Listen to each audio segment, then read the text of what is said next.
dene tresno kuwi akeh pacoban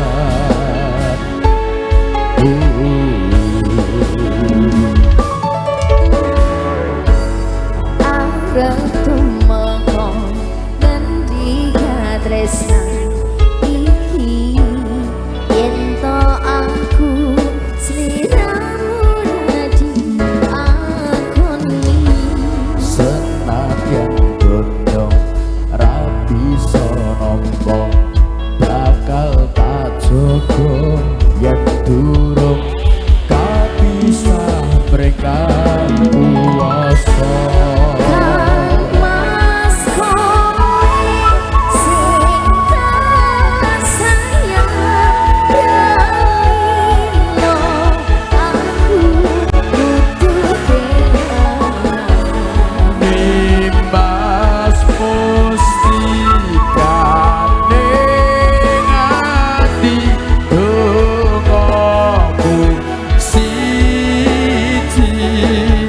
Tresno iki abadi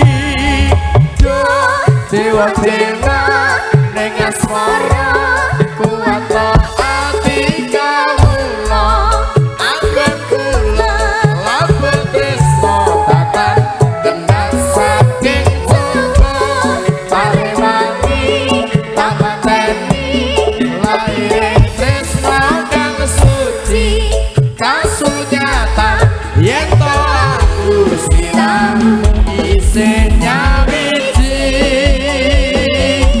Sofades terbaik.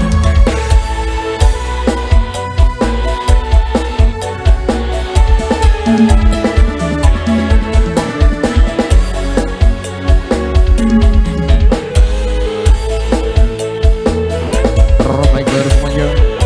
Semisal yang minta